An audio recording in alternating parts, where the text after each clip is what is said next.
Good afternoon again, everyone.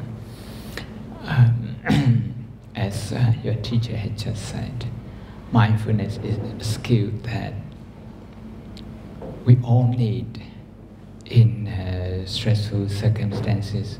We need to manage stress. Stress is everywhere. Year 10, year 11, year 12, 13, uni, after uni, in workplaces, in family, everywhere. Sometimes even waiting for a bus in the morning, or maybe in your own car getting stuck in traffic. People need to manage their stress. In psychology, we have a simile that in our brain, or maybe in our subconscious mind, wherever you want to locate it, we have two forces. People go by the color. Those days you can name any color. You can say one blue, one red.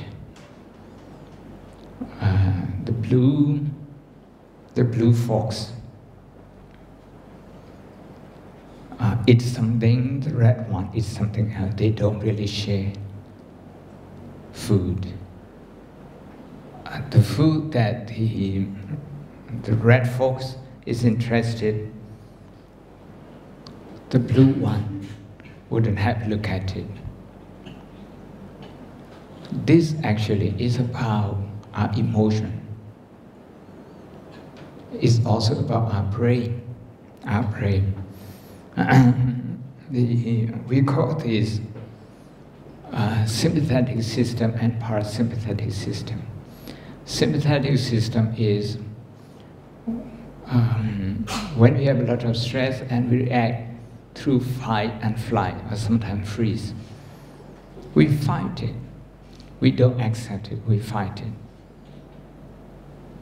Sometimes fighting here in a sense of resisting. We resist it, we don't look at that and say if physically we are tired, instead of accepting that physically we are tired and taking care of that. We resist tiredness, we behave as if we are not tired. It's like that. So fight or flight. In the brain, the amygdala part of the brain, the psychology, in the biology, if you remember, if that part is activated, we use up more of our energy that we should. The weight of the body is only, the weight of the brain is 2% of the body. But it uses up about 20 to 25% of the energy. So if we don't know how to rest our brain, how to restore the energy, recharge the energy, we will get burnt out, we get exhausted quite easily. So what we have to do then is, under intense pressure, instead of activating sympathetic system, if we activate so-called parasympathetic system, that is, to remain calm, to remain mindful, not so distracted, to use less energy but more efficient. What people say, less means more. And it's possible to do that. So first, we're going to have a look at a video where students, this is in America, just look at their face before they started mindfulness and after. Look at the expression of their face, and they also recounted that. Deep down, I keep feeling this pain in my chest. I got kicked out of my house. The panic attacks. I like many other teens, have struggled with anxiety. My social anxiety. Really bad anxiety and depression. I used to go to school just completely exhausted every single day because I'd be up all night worrying. I felt kind of like a ghost roaming through the halls. The stress made me sick. It's just a lot of repetitional thinking about like if there is a purpose to life, whether if there is any reason to continue forth or to just cut it short. Take a second and breathe and reflect on what you feel. Awareness to who I really am and how I matter. Finding balance. It really feels like a place where you can be yourself. We can be authentic. Feel safe. Safe? I was like on the verge of suicide before taking the class, and my family didn't really know what else to do. I was in counseling and seeing a therapist and taking medicine. Spending the first semester in this class really helped me get past that point and not let the mental illnesses I struggle with take over my life. So class brought a lot. Anytime I start to feel overwhelmed, drop down, I put my head down. I was like, all right, let's think. I just started breathing, and it's just really helpful. It's easy to get mad. It's not easy to get angry and then bring yourself down. Me growing up, I was always told meditation and stuff was things that priests or it was a girl thing. But then you grow up a little bit and you're like, meditation is just you taking care of yourself, and everybody should take care of themselves. It's real stuff. It's what you need. You learn these tips for life skills that actually bring you together and interweave with everyone else. Being able to share. Direct my attention and stay present. I can break my fear. I now know how to turn my attention to my breath, calm myself down. I knew that I could help myself. Observe life more. How to speak in a way that makes people want to open up to you. Show myself loving kindness. Learning how to control my anger. I also learned how to, be more of a better listener. This class means everything to me right now. It honestly feels like 50 pounds is lifted off my shoulders. I truly believe that this class has saved my life and changed it for the better. Thinking about what the mindfulness class at my school has done for my community and my school in general, it's been groundbreaking. I think it's just a really valuable class, and I honestly wish that it was at every high school in the U.S. If there was a mindfulness class in every high school, I feel like this world would be a totally different place because I feel like there'd be a lot more understanding. And there would be a lot more respect in the world. If mindful studies was in every school in the world, we'd all become much better listeners. Somebody says something, somebody doesn't like that, has to retaliate. But if we had mindfulness, we can learn to accept that my reality is different from yours. I think a lot of that tension is caused by people not really knowing how to handle themselves and their feelings and emotions. You don't have to be a politician to change the world. You can just be in a mindfulness class. That's how I feel. I have the ability to overcome obstacles. I have the ability to achieve like never before, and I have the ability to be who I am, loving who I am, and taking that love with me and spreading it everywhere else I go.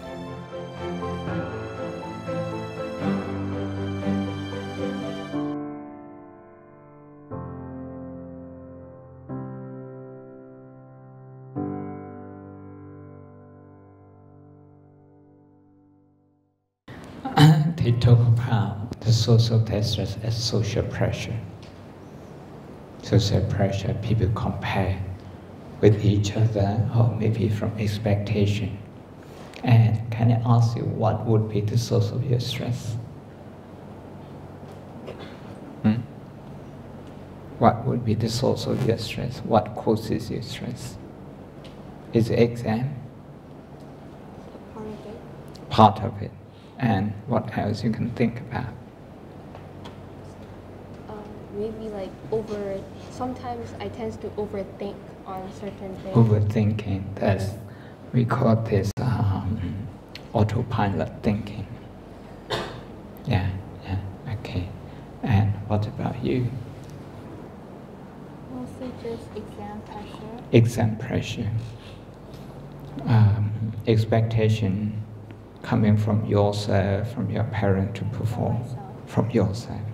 Okay. Okay, what about you?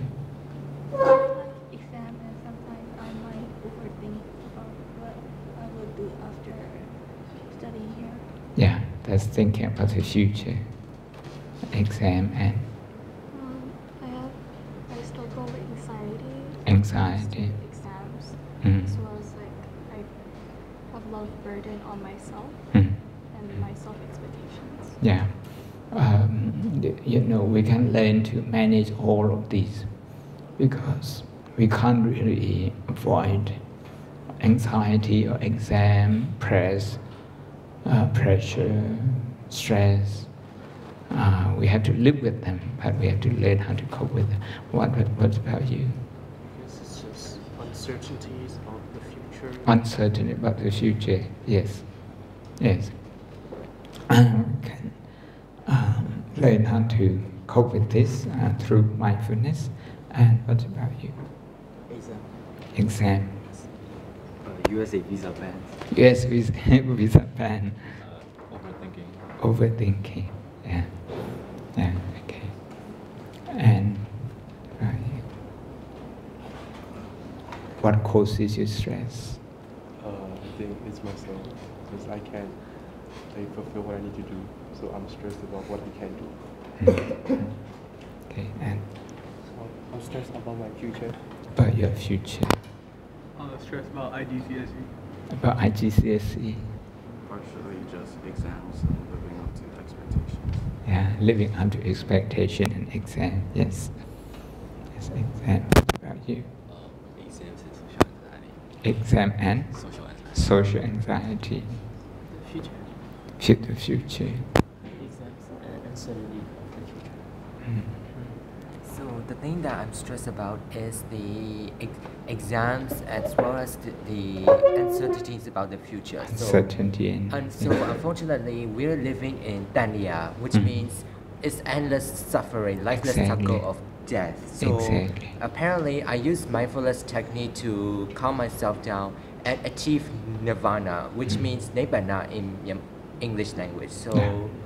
So in life, we all have greed, lobha, doda, moha. So for example, you want to achieve the perfect expectation, so that is lobha. So but if you didn't receive the expectation, I will feel angry. That is doda. And then moha means like you don't know everything. Very good. You know how to cope with that. Very good. Very good. Okay. Have I spoken to you? Yes, yes, But what about you? Exam and overthinking. Exam and overthinking. Overthinking is just a habit, and it's possible to change it. A good university. A good university, yes. I have been through that, yes. What about you? University and you? Social anxiety and like about making friends in university. Yes, yes. Yeah. And what about you girls? People that I have to deal with. Okay. That's a kind of social issue. And Anxiety. anxiety. Which level, which grade you are? Year 11. Year 11. And you? Public speaking. Okay, public speaking. At some point, I was so nervous. Sometimes, my voice wouldn't even come out. That happened. What about you? Social anxiety, like many people in the film. Okay. What about? Okay. And what about you? What makes you worry? I just see worry. Okay, I just see worry. Okay, I know. And do you worry sometimes? Yeah. Okay, Okay, what makes you worry? Study makes me Study makes you worry. Yeah, okay, today we can learn how to calm yourself down. Okay? Yeah. What about you? Just university and the future. University and future and Social society and ecos. okay. Are you okay. What about you? What's the source of your stress? Okay, what makes you stressed out? Okay, you cope with stress quite okay. Right, thank you everyone.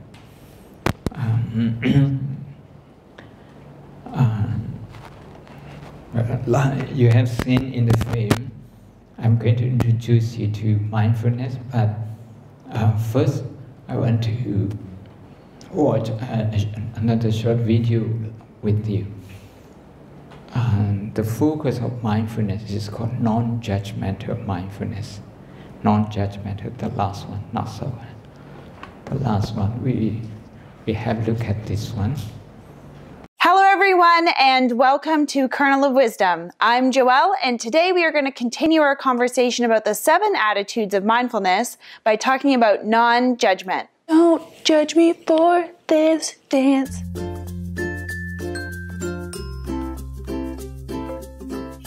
So raise your hand if you find yourself thinking any of the following during meditation. Why do my thoughts keep going back to my to-do list? I don't think I'm doing this right. I was so focused on my breath there. Nice work. What a great enlightened thought. Those are judgments. And the reason that it's very normal for judgments to come up during meditation is because the way that we're taught from a very young age. Us Westerners are typically taught to think in poles. We categorize everything as either good or bad, or some variation of good or bad, like right or wrong, or like or dislike, or black or white. So our brains are wired to almost instantly sort every person, experience, thought, behavior, or even inanimate objects into polar categories. But the world doesn't actually operate according to poles. There are all sorts of subtleties and nuances in every moment. For example, let's say our mind is wandering a lot that day. Is that actually good or bad? Is it actually right or wrong? Or does it matter more that we actually catch our minds wandering and slowly get better? Or does it matter more that we actually learn from the thoughts that we notice when our mind does wander? You see, our mind wandering just is, and there's both downfalls, such as being distracted, and benefits, such as learning from what we observe. Judging something gives us an incomplete picture of what actually is. So if we remove the judgment, we can see the bigger picture. Mindfulness helps us rewire our brains, helps us build new neural pathways so we don't succumb to the habit of judging quite so easily over time. We do this by building a practice of noticing and labeling instead of noticing and judging. And if you notice yourself judging, try not to judge yourself. It can be really helpful to notice what you like or dislike, what habits you have, what you judge, how often you judge. So if you notice it, just give it a descriptive label like judging or thinking and come back to the practice. And with time, you'll notice you'll get better and better at just noticing what is. I hope that helps with any questions you might have about non-judgment. If you have any more questions, definitely feel free to send me a message or post them in the comment box below. Don't forget to subscribe in order to get more videos from me. And otherwise, I hope you have a great day and happy meditating. Bye.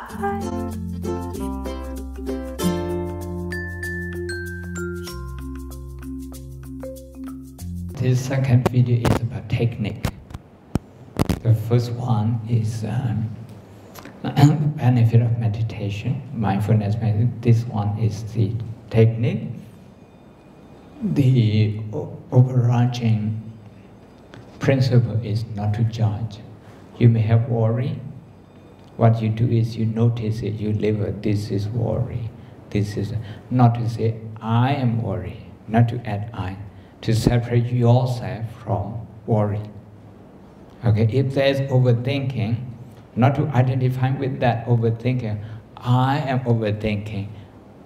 If you do that, you are identifying with that. So instead of doing that, you separate the overthinking activity from yourself. This is overthinking. This is overthinking. You label that, you notice and label. And you're not going to say good or bad. Because the moment you say it's bad, there's a tendency that you want to punish yourself. You want to blame yourself. It doesn't stop at the judgment of right and wrong. Okay, you want to blame yourself, and that will take away your self-confidence. If you say this is good, again, you're not ready to see what comes next. So,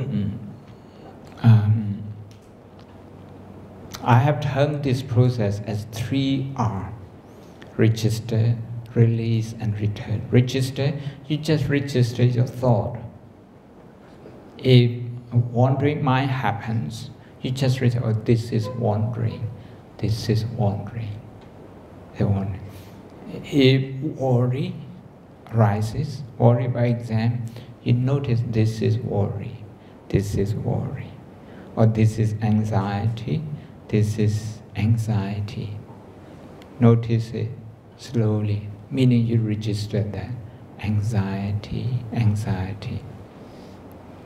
Because oftentimes anxiety arises and we don't notice that. We let it be there. We let it take over our thought process. So the first one, register. Release. We have to learn how to let go, how to stop that worry. Let go, let go. Release means you stop that. Return. How do you stop? By returning to breathing. So breathing is like your home. Wherever you go, you return home. So wherever your mind goes, to exam worry, to the future, to anxiety, to uncertainty, to visa issue, whatever, okay, you notice that. You register that, you let go, and you return home. Your home is your breathing. Another way of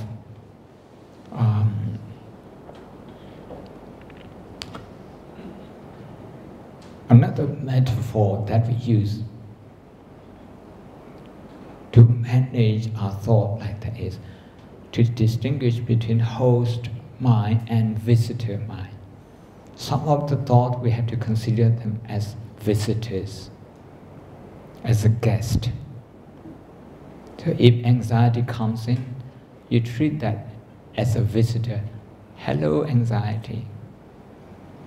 If you don't treat, it's not about welcoming it, it's not about chasing it away. It's about registering it. When you say high anxiety, high uncertainty, high stress, I know you are there.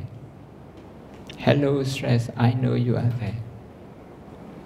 So when you see it, there's less likelihood of stress taking over your thought process. Okay? So now time for the actual practice. But I feel a little bit lonely up here, so anyone wants to join me? A few of you can join me here if you like. Come on. We sit in, if you like, in a circle.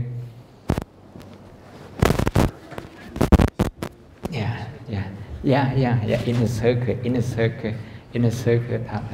exactly, in a circle, also this way, so how should like this? Very good, very good. Okay, good, thank you. The first thing we have to do is to prepare our posture. If you sit on a chair, make sure you have your body upright. Okay, and your hands on your lap. Look ahead, and your head, okay, also straight. Then your feet, if you sit on a chair, keep your feet together. And try not to move. If you want to move, notice that. Register that. What we are going to be doing is to give our mind a task. That's to observe breathing. And the way we do that is through counting. We are going to count our breathing. We're going to breathing in 1, 2, 3. Then breathing out, we just let go naturally. Breathing in 1, 2, 3. We do like that. And over time, we increase unto 4, then up to 5, like that. Because this is the senior group. I know you can do this. And I should stress before we start. You will have your mind wandering, you will have distraction. This is quite normal, you should expect this. As I mentioned earlier, don't be judgmental. If your mind wanders, just register that this is wandering, this is a wandering mind, this is a wandering mind. Register that 3 or 4 times and then return to the breath. If there's anxiety, label that. Okay, this is anxiety, this is anxiety. If there's worry, if there's like, dislike, you label all of them. Okay, we start now. We are going to meditate for about 6 minutes.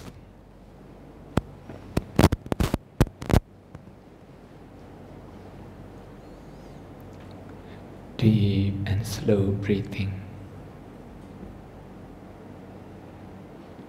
Deep and slow breathing.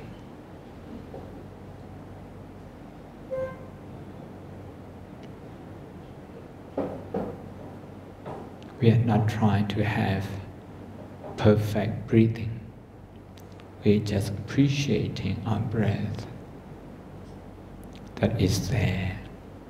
The respiratory system, circulatory system, they are working well.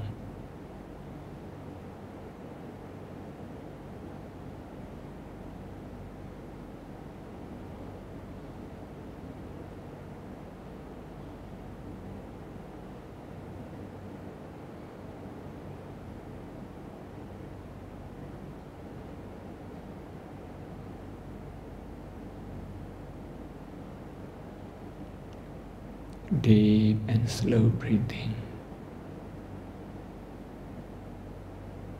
Breathing in 1, 2, 3. Breathing in 1, 2, 3.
if there is an automatic thought,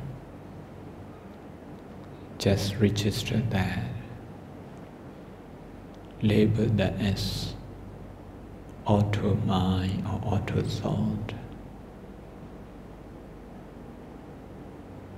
and then release it and return to the breath. Breathing is our home. Wherever we go, we return home.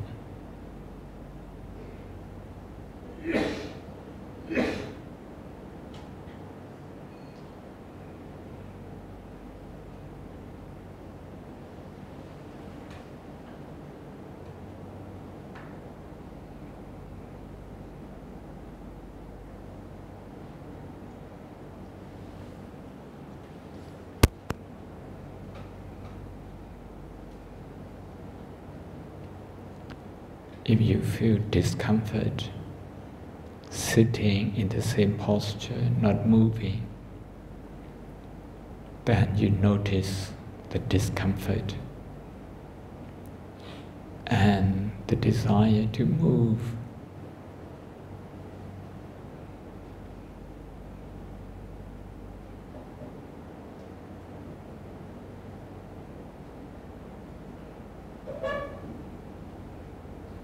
Slow and deep breathing. You may increase the count. 1, 2, 3, 4, up to 4.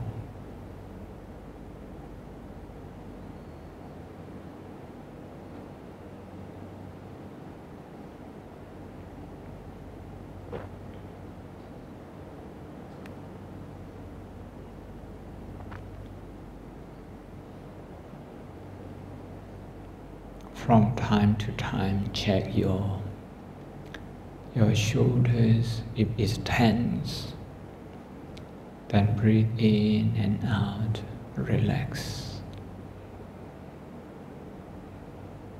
Your forehead, the muscles around your forehead, around your ears, around your chins. If there's any tension, that's because of tiredness, because of stress. But instead of chasing away the stress, look at it.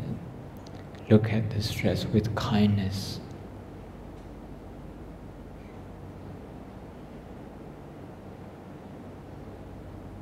With acceptance.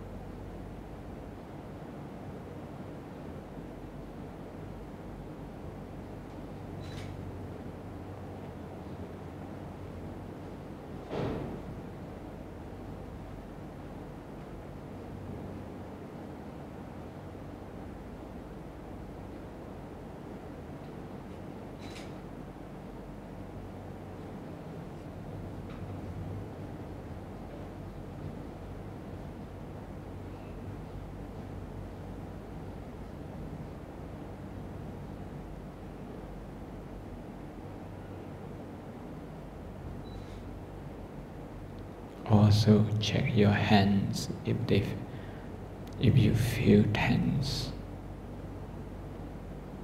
or if they feel heavy.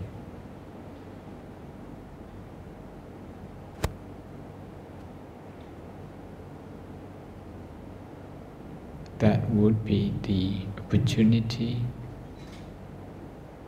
to look at yourself with kindness. Because you have been working very hard and you have accumulated a lot of stress chemicals.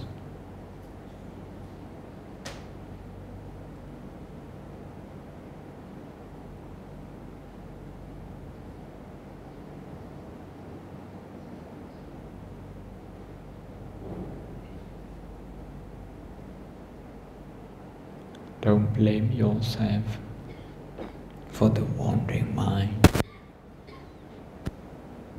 for the many automatic thoughts.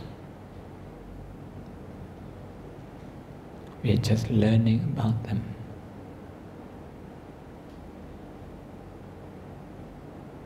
If you know they are automatic thoughts, there's already a progress.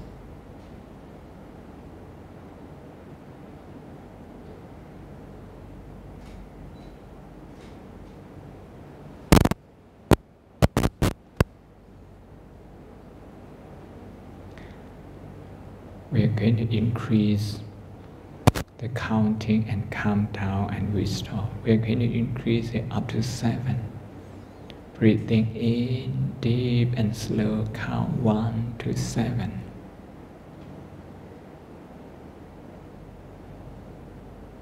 One more.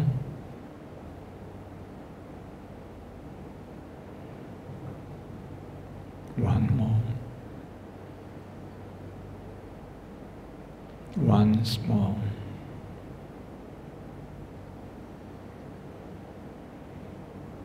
We count down to 4. Breathing in 1, 2, 3, 4.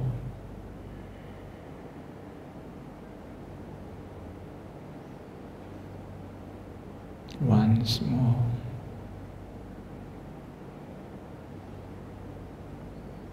One more time.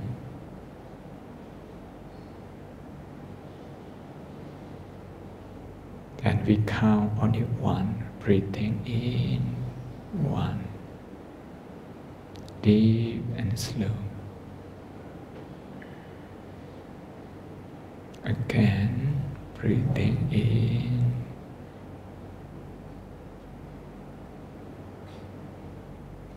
And one last time. Thank you. Okay, you can open your eyes now. How do you feel?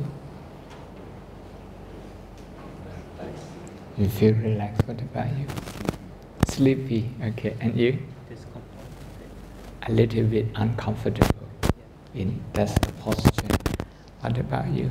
It feels comfortable. Feel comfortable. I mean, it feels uncomfortable. Uncomfortable At first, but over time it become more helpful and useful when I am in a stressful situation and to escape the dania. Okay, very good. So first you feel a little bit uncomfortable, but over time, as you go along, you feel good. What about you? You feel calm. Okay, thank you. Thank you. You can go back to your place. Thank you.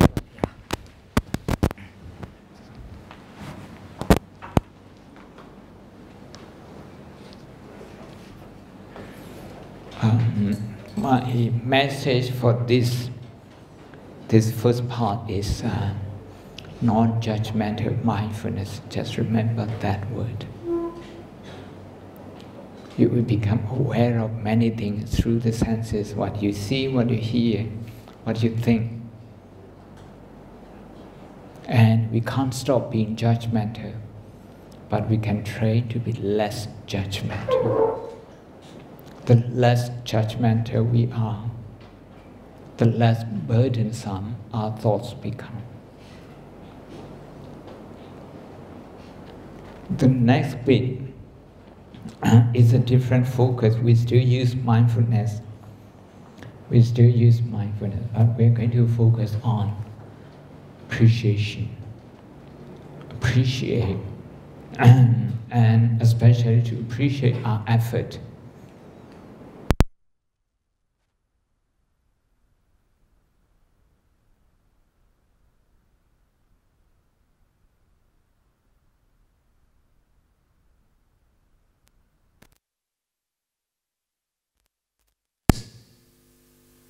But you don't actually realize that. Usually you just think ahead. What hasn't come.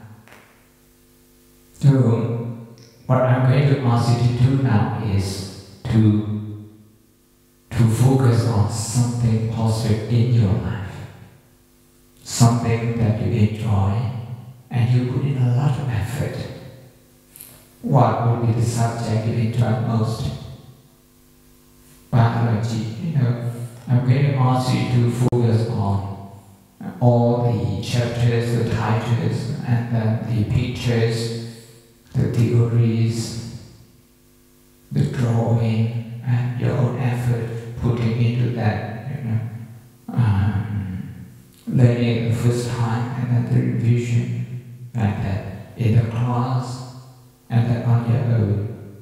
What would you say? And ask in the same way, okay? Because what you enjoy, you put in a lot of effort. Later, we're going to be thinking about something difficult. But this one is to recognize that our effort is one of the biggest resources that we have. We have plenty of them. But we do our best all the time. We don't need to wait until other people recognize us. We have to recognize this ourselves. What about you? Business study. In the same way you look at the diagram, the theory, the chapters, the title, and all those things. You can appreciate your own hard work and also the work of those scholars who compile the textbook and the teacher who teaches you, and maybe more, maybe your parents who make sure that you're here. What about you? Economics in the same way. So,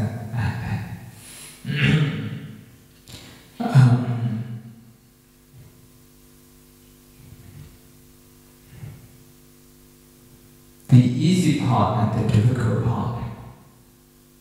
The easy part that we have done and we have achieved, usually that doesn't stay in our mind.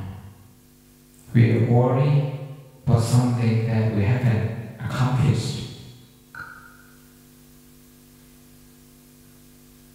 I usually use what I call an 80-20 theory.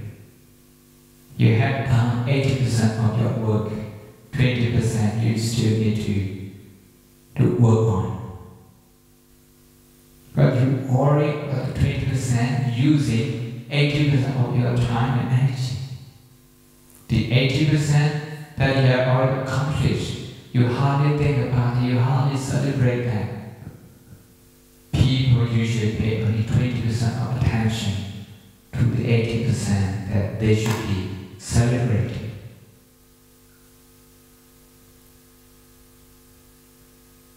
At this session, I'm going to ask you to celebrate maybe your effort, the process of growth, the process of hard working. Year 13, so this 13 years of the process of growth. I want you to kind of look back at how much effort you put in.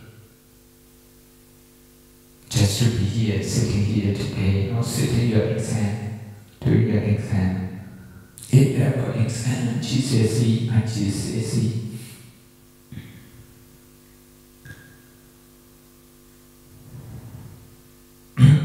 You already worry, maybe enough or maybe too much about the 20%.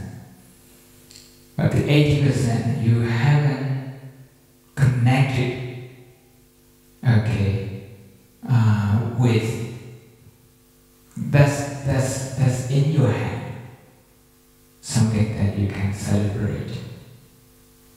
In Burmese we call this mudita. Mudita is to recognize the hard work that we put in. We put into our work. Okay. Sometimes people think more about the end result, the score. Inevitable, people will do that. But they also focus on the process, the they will manage stress better, they will cope with anxiety better. Okay, this time we're going to look at just 2 minutes video is this one, yeah. Feeling stressed out at work? Try this exercise. It could make a big difference for you and your health. Science tells us that when we are in this positive, relaxed state, our stress hormones fall, our anti-aging hormone rises, our immune system is strengthened, and we are triggering our parasympathetic rest and restore response.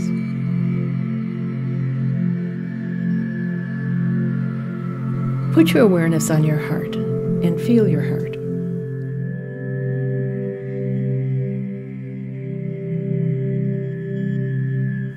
Now imagine that you are breathing into the heart space around your heart.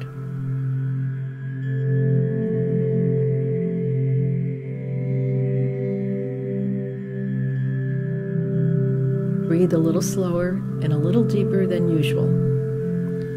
About 5 or 6 seconds in and out.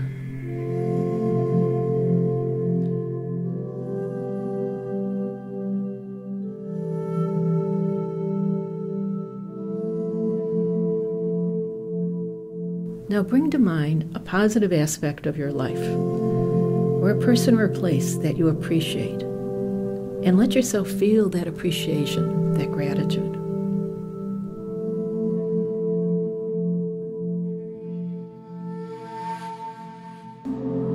And if it feels natural, let yourself smile.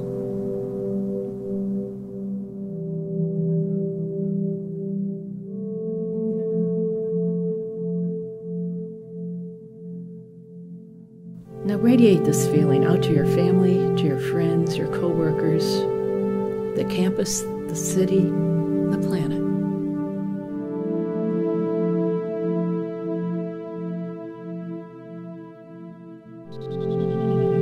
This is potent medicine. You can do it anytime, any place.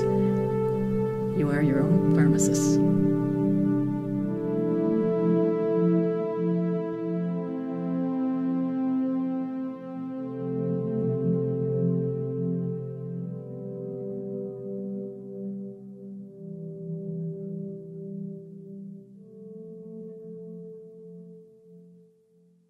We have a choice when we wake up in the morning whether to start thinking straight away about something we feel anxious about, or whether to recall something joyful because we have plenty of it as well.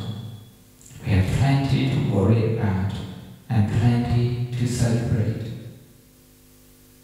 Which one we choose? At the time we wake up in the morning, usually people don't even realize that they have this choice. Sometimes when we say we overthink, there's a lot of overthinking. Even at that time we still have a lot of choice, many choices. So this particular video is about focusing on positive things. Again, this is called mudita. You may have heard of metta, karuna, mudita. So metta is good wishes that we have for ourselves and for others. Karuna is compassion, to recognize pain, shortcoming, anxiety. That's part of compassion. This one, mudita, is about recognizing the shining part of our life. And we will be doing this systematically because this is the senior group. So first I'm going to be asking you to relate to the achievements and also the effort that you have had so far. I'll be reminding yourself as we go along. The second one, to recognize other people who made it possible for you to accomplish what you have accomplished. That includes your teachers, people who write textbooks, people who establish this school, and your parents, maybe your good neighbors, your classmates.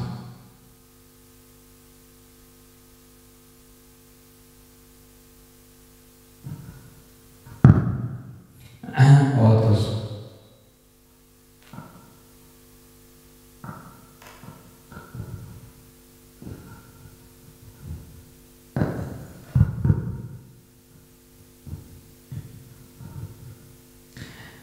we'll be doing this step by step.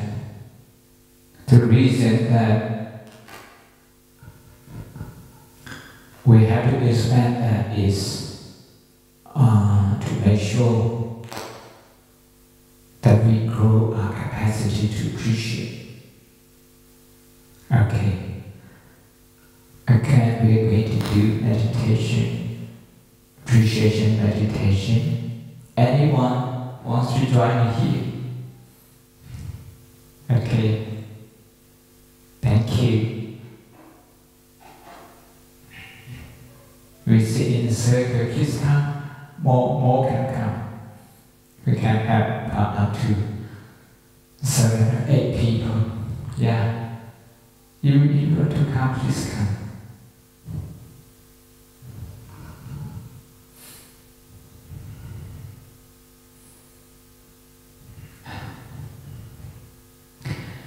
Including the teachers, you can actually look back and appreciate a lot of hard work that you put in. So all the students, in the same way, we're going to do that. We're going to take maybe about 6 minutes as well. So make sure you have a relaxed posture. Okay. First, also breathing in and out. Deep and slow breathing. Deep and slow breathing.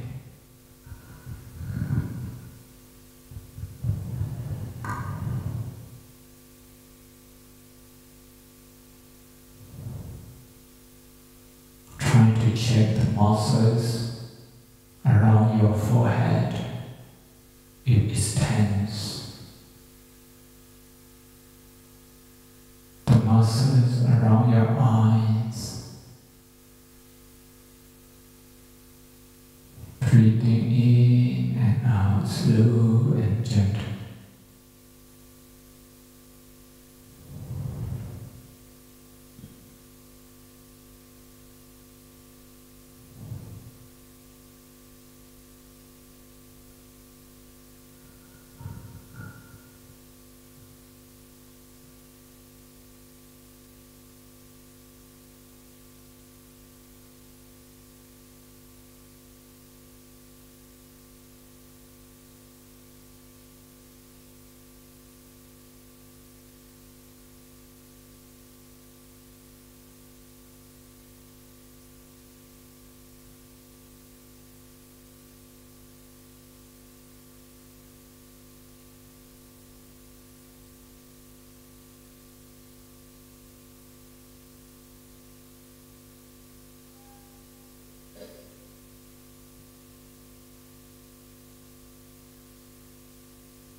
Now start thinking about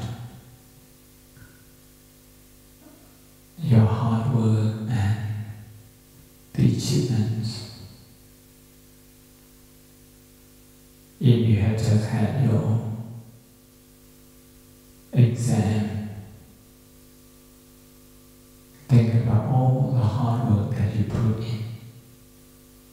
You put into doing those exams one by one. how you study, how many hours you study at home, in the school, in the library. Visualize yourself working.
You can think about more than one subject, more than one occasion, more than one year.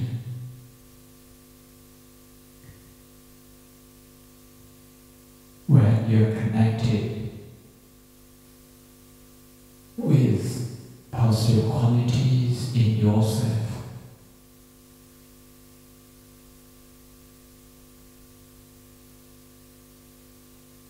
you are changing the type of hormone produced in the brain.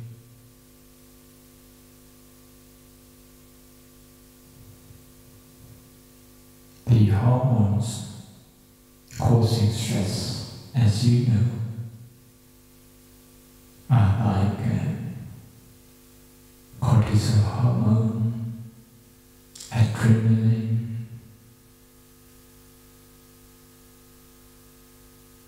depending on our state of mind, also our emotional state. We choose the type of hormone our brain produces.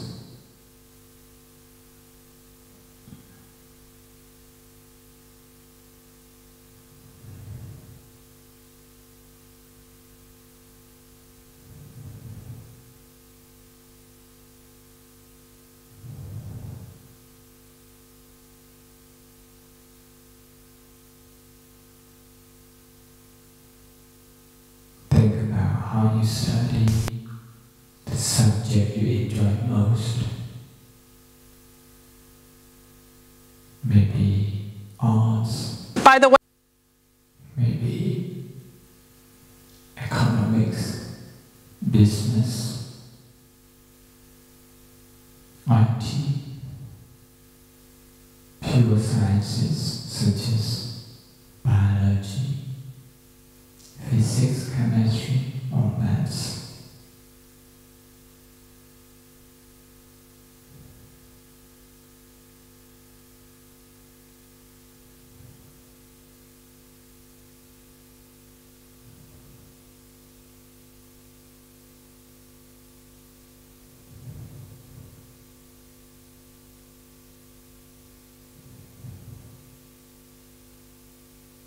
From time to time, when we get carried away by our thoughts, our posture slumps. So make sure you straighten your physical body.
Everything is interdependent.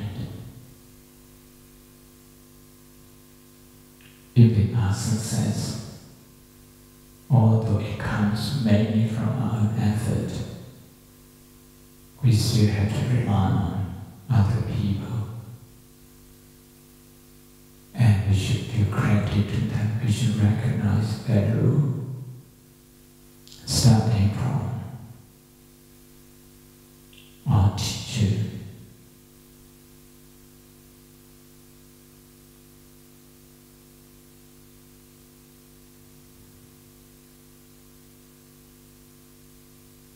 So, offer due recognition to the teacher who teaches you the subject you enjoy most.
Maybe it's good to recognize your best friends,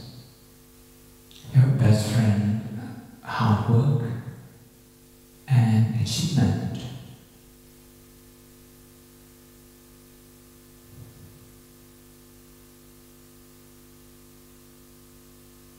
Just like you, your best friend also has aspiration.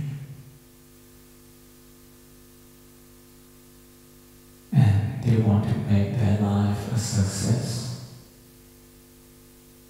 They want to do well in life.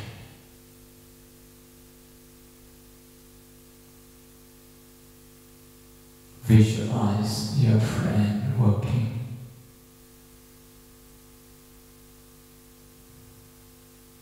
Maybe sometime with anxiety.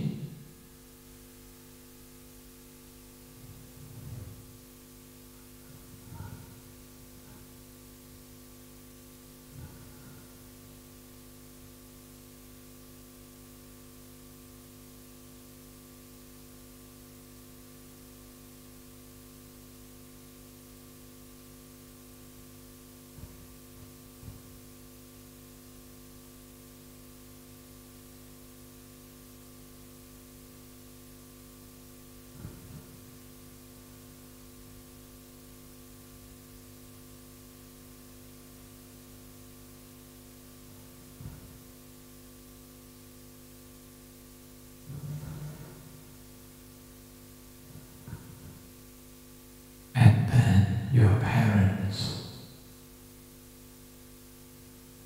Think about how they go about their business, your family, work.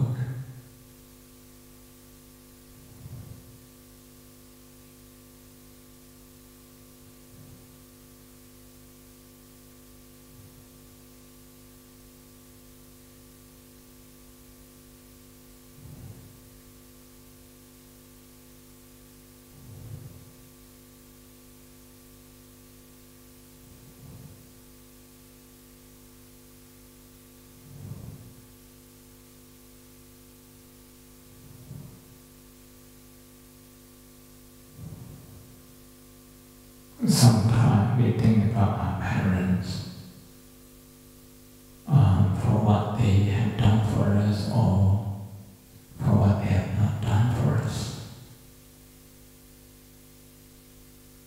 If they give us something, then we are grateful. If they don't, then we get disappointed. Today, I'm asking you to simply recognize your parents as hardworking people.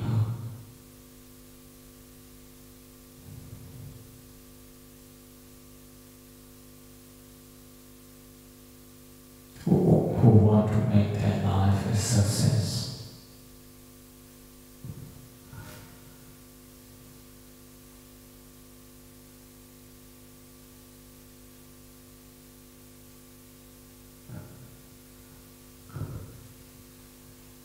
For myself, my mother has never been to school.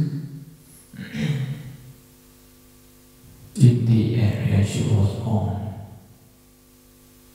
And during that time, girls were not sent to school. But she was one of the the hardest working person I have known in my life. She wanted to make her life a success. And it was a successful life.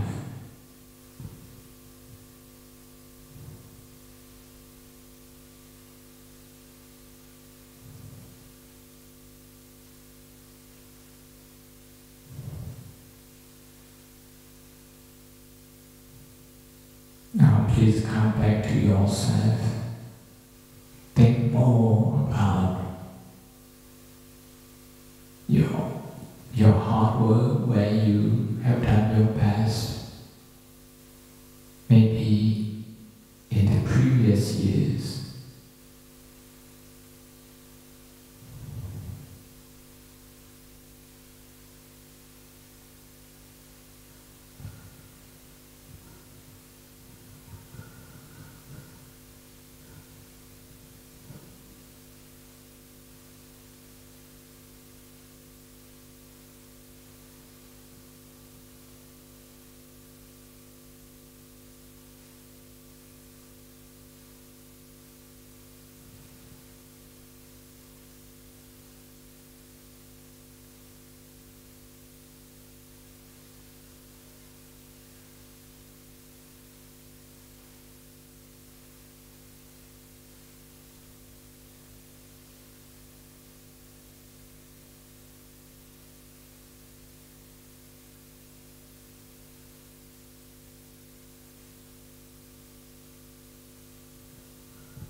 We are nearly there. We are nearly there. Now please come back to breathing. Slow and gentle breathing. Slow and gentle breathing.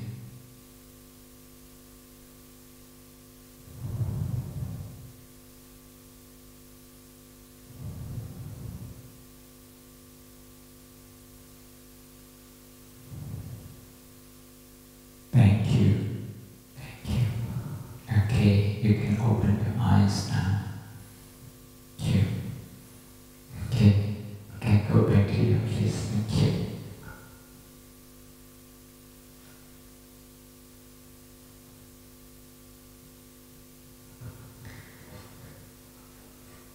Are you okay?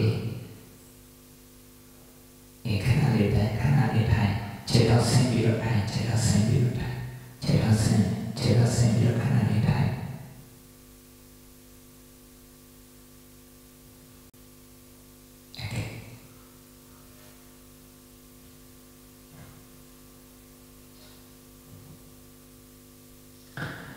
Now I want you to do one exercise. I want you to discuss, maybe in pair or maybe in a group. Try to talk about what you appreciate of yourself, and then what you appreciate of your friends, your teachers, your parents. This is only the beginning. We only appreciate the people we know. but we benefit more from the people we don't know. And for the microphone that I'm holding now, I may know the gentleman sitting here.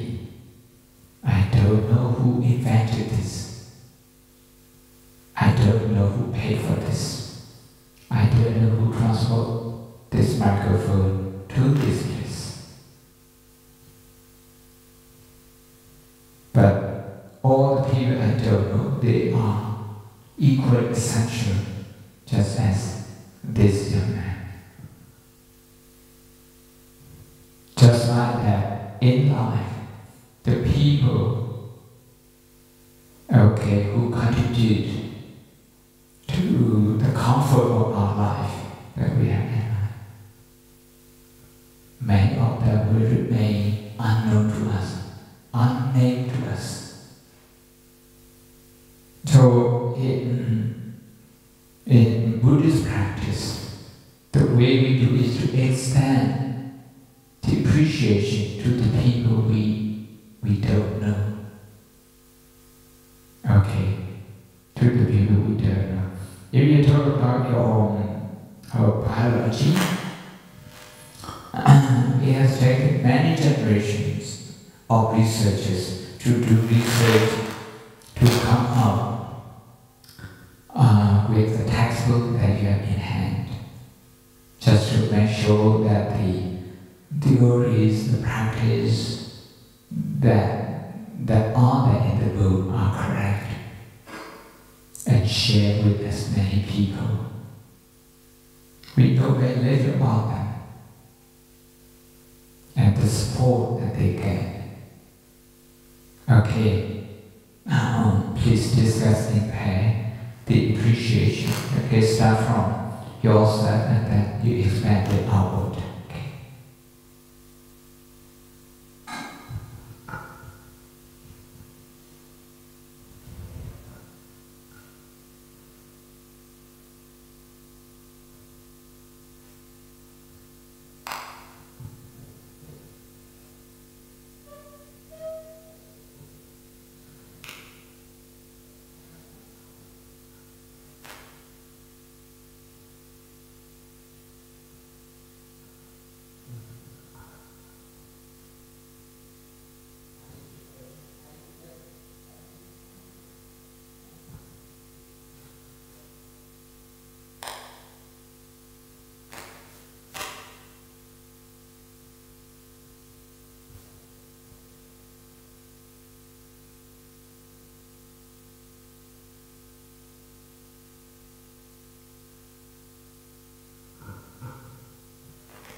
Okay.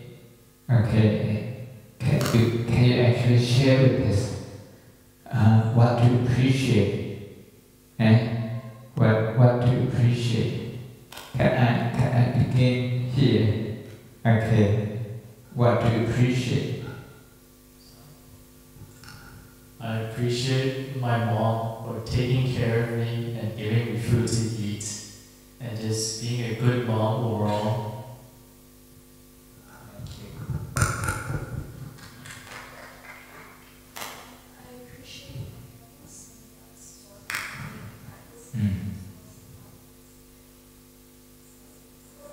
Okay. What about yourself?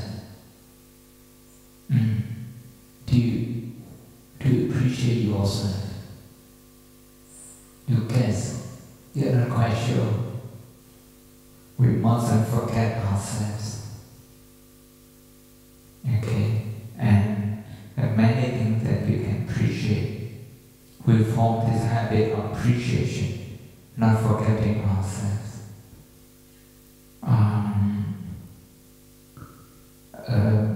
We have to sometimes self-encouragement. You have to do this. Okay, I've spoken to two of you.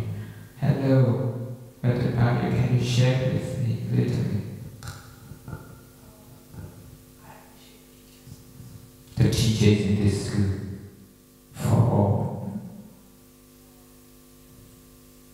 for chemistry and Ishite. Okay. Okay, you're not sure. Okay. Your parents? Okay. Yeah. What about yourself? Do you know?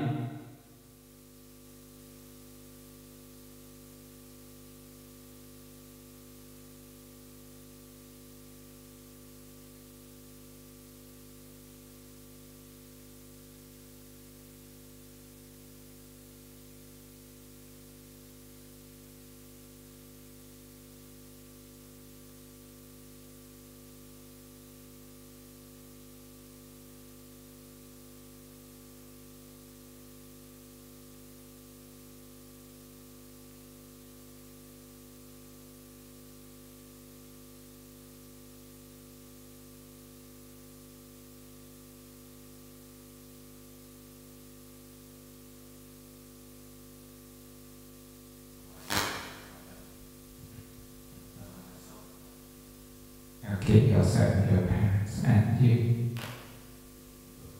Oh, you appreciate for coming here. Thank you. I appreciate you too. Okay, for being here. Okay, and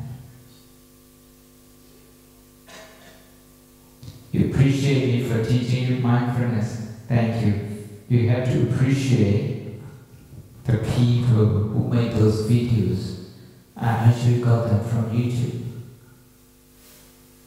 I don't know them personally. Okay, I teach this, but I can't really make videos like that. I rely on people who bring me here, who make it possible. Thank you. What about you? You appreciate everyone, including yourself. You have to include yourself. Okay? Your coach, a sport coach, your PE teacher, no. Okay. What sport you play? Oh, badminton. Oh, okay. If you appreciate the practice, you know when you start learning before you do anything, and you come up level after level. That's the way. Thank you. What about you?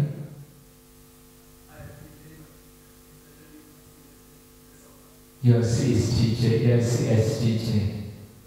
What's her name? Miss Oma. Okay. So close to yourself. Okay, and you? Your parent for working hard. Very good, okay. And do you appreciate yourself? You should. The moment life gets harder, you think about something to appreciate. You can overcome that easily. What about you? Your parents and your teacher very good. What about yourself? Yeah. Not sometimes, it has to be all the time. All the time. Because when we don't appreciate ourselves, sometimes we actually blame ourselves. We feel dissatisfied with ourselves. We only chase after something that is not in our hand. But once we got that, we don't appreciate that. Instead, we choose to chase after something new. It becomes a habit. So today, my message to you is that appreciate what you have done.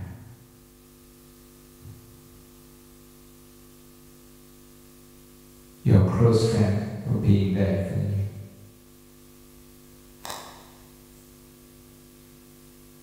Okay. Very good, Annie.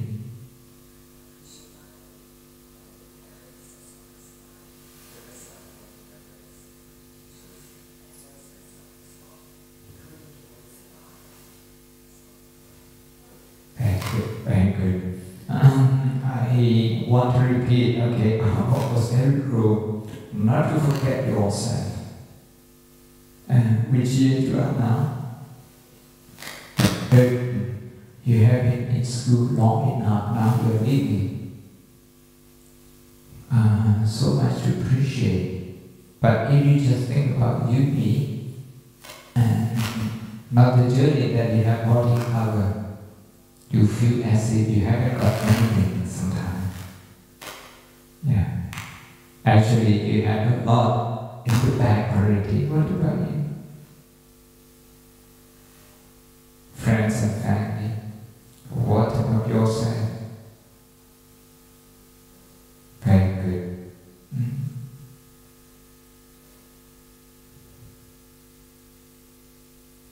Okay. If your parent can't give you something, would you still appreciate that? Good. Okay. Okay. And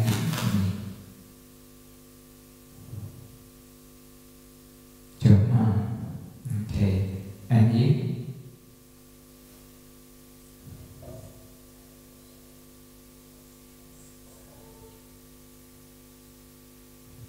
Oh, okay.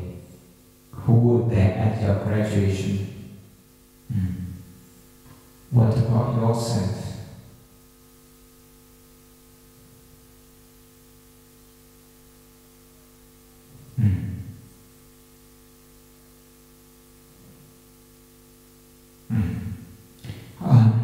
If we forget ourselves, especially our effort,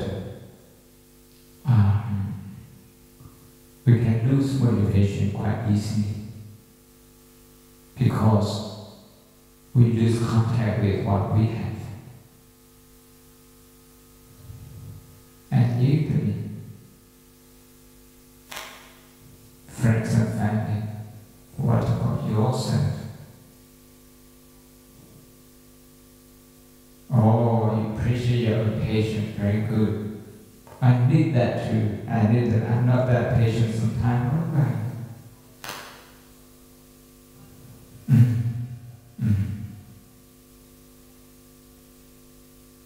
Very good, very good. Your cat and your dog. Okay, what about yourself? Yourself too. Okay, and you? Everyone you met. Very good. Especially your parents. Very good, very good.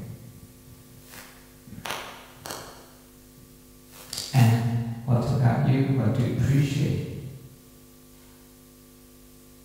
yourself and your parents, especially your hard work, not just the score you got, okay, also your heart. Hello. When you're thinking about what you appreciate, your parents, the people who have you throughout the journey, very good. What about yourself?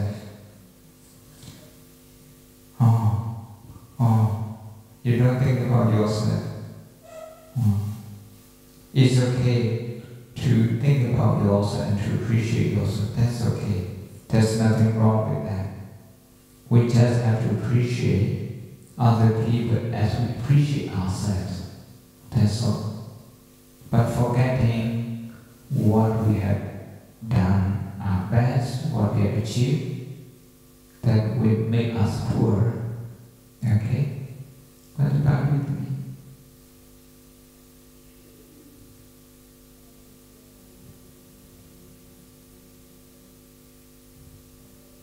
Okay, year 12 and year 13. Thank you, thank you, thank you. And you, what do you feel good about your work? Meditation, very good, thank you. And you? And what do you feel good about? What do you appreciate? Because you come to school every day, you work hard. You work hard. I appreciate that. I can see that. Okay? You should be proud of that. Okay? What about you?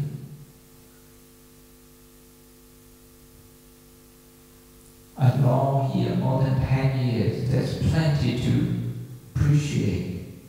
And if you extend that to the people who have been involved in the journey,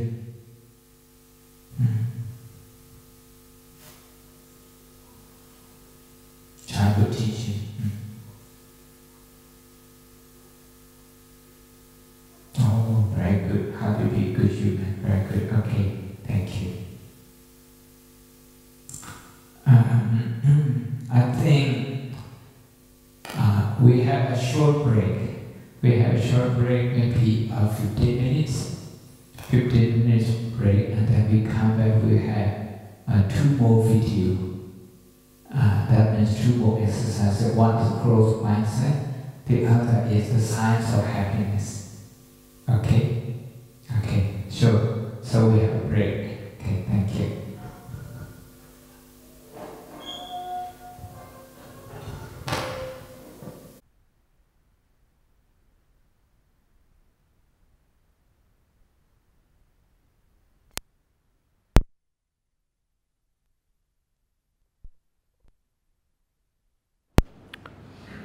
They have different information. Okay.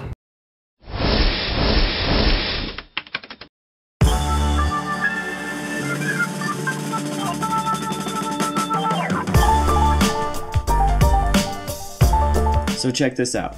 Carol Dweck and her colleagues wanted to look into the impacts that praise had on children's development. So what they did is they took over 400 5th grade students from all across the nation, and they did a really simple yet interesting study. Here's how it went down.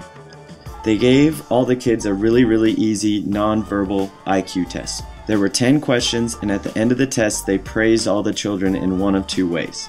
The first group was praised for their intelligence. So they said, "Wow, great job, you must be really smart at this." Now the second group was praised for their effort. So they said, "Wow, great job, you must have worked really hard at this." Now this is a really subtle difference, but the impact it had is incredible. So after praising the kids and getting them divided up into the 2 groups, they gave them all an option for their next test. The first option was, hey, this next test is going to be a little bit harder, but it's going to be a great opportunity to learn and grow. Now the second option was, this next test will be similar to the first and you will surely do well on it. Now the interesting thing is, out of the group that was praised for their intelligence, 67% of them chose the easier option, while 92% of the kids who were praised for their effort chose the harder test. This is unbelievable to think about, how just the subtle difference in the way that they were praised had such an impact. Carol Dweck explains why this happens. The child or adult hears, oh, you think I'm brilliant and talented. That's why you admire me. That's why you value me. I better not do anything that will disprove this evaluation. As a result, they enter a fixed mindset, they play it safe in the future, and they limit the growth of their talents.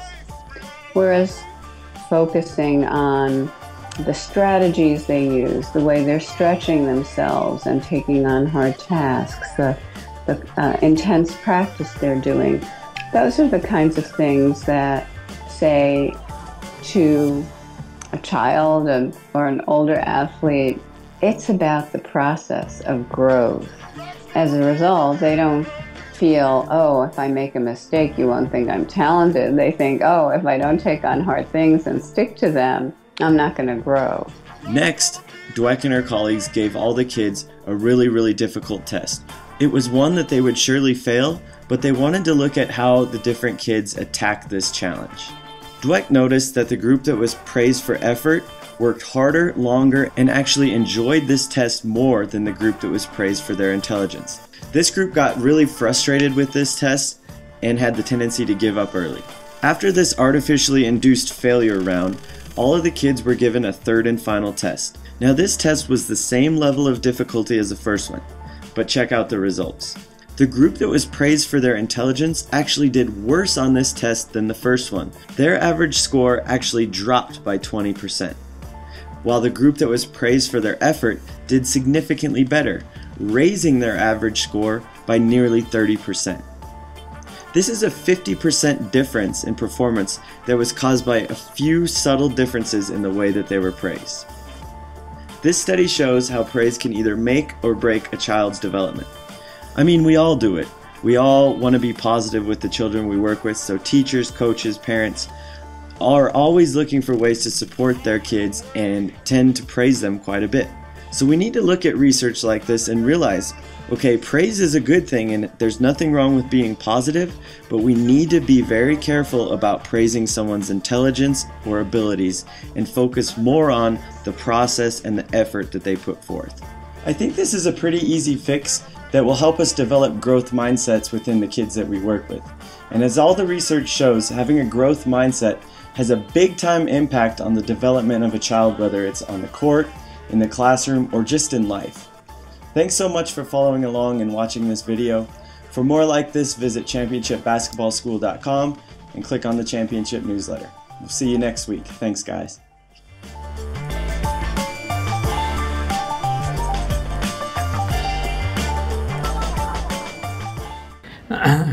So this is a different focus. One focus is on intelligence, and those who focus on intelligence tend to focus on the result. And those who focus on the process of growth,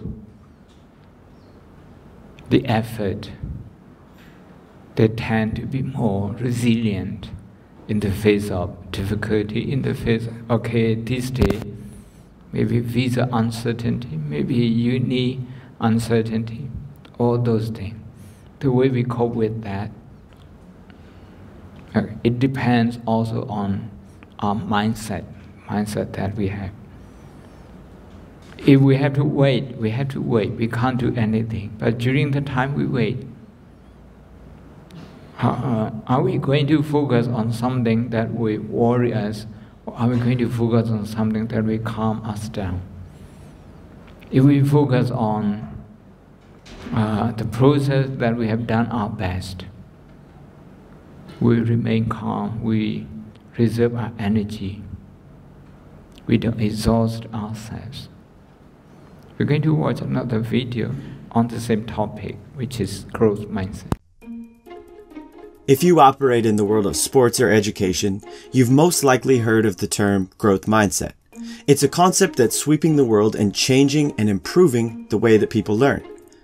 This powerful idea has been pushed forward by Stanford professor and best-selling author Carol Dweck. For decades, I've been studying why some people succeed while people who are equally talented do not.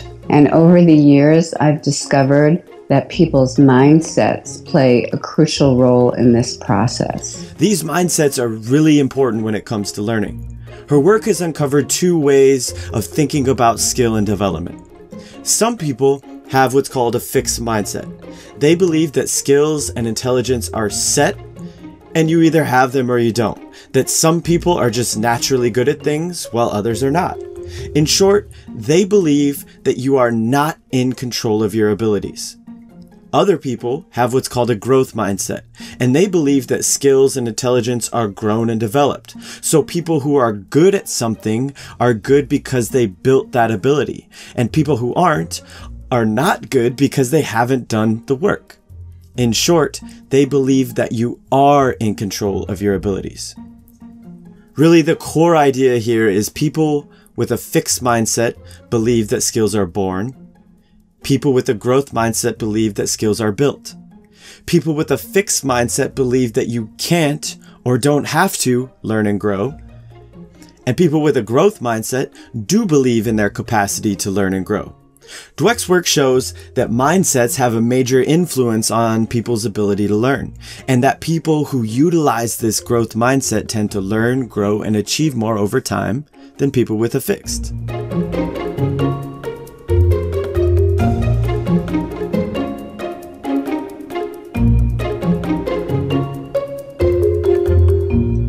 Growth mindset really creates a solid foundation for great learning. And because of its power, companies, sports teams, and schools from all over the world are implementing this into their culture.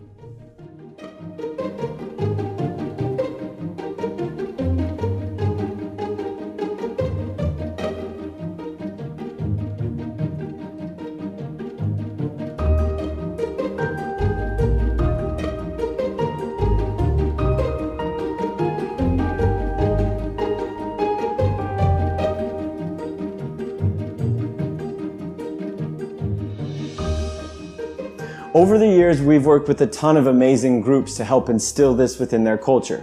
We're talking Fortune 500 companies, lots of colleges, lots of high schools, and even a few prisons who are working to build growth mindset into their reentry program. What I'm trying to say is this is bigger than one study or one TED Talk. This is a powerful concept that's helping lots of different people in lots of different places. Now, the reason it's so important and powerful is it is the foundation for learning. And if you understand this, no matter what you build on that foundation, it will be more powerful. But to really implement and run with this concept, we need to zoom in and look at the nuts and the bolts of it. We need to talk about what it actually is and how it actually works. Through years of work, Dweck and her team have uncovered sort of the defining characteristics of the two mindsets. This table really illustrates the contrast between the two. The first big characteristic we need to talk about is belief. Again, people with this fixed mindset believe that skills are born and therefore they can't or don't have to learn. People with a growth mindset believe that skills are built, therefore they can learn. The second major characteristic is focus. People in a fixed mindset tend to focus on performance and outcomes and results. In other words, their main focus, their main concern becomes how they look, and more specifically, to not look bad. People with a growth mindset tend to focus more on the process of getting better, of learning and growing. These mindsets and these characteristics have a huge influence on our ability to learn, and now we start to see why. Let's look at like the 4 key ingredients to growth: effort, challenges, mistakes, and feedback. The research shows that when somebody is in a fixed mindset, they look at effort as a negative thing, as something that you do when you're not good enough. They also don't see the value or purpose of putting in effort. They've been shown to back down and avoid challenging situations. They get really discouraged and worked up when they make mistakes. And when somebody with a fixed mindset receives feedback from a parent, a teacher, a coach, or a friend, they get defensive, they take it personally, and they don't see the value or purpose of the feedback.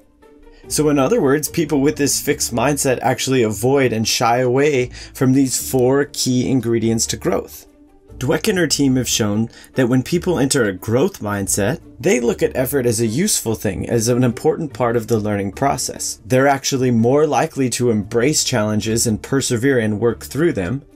They see mistakes as learning opportunities, and when they receive feedback, they actually appreciate it and use it.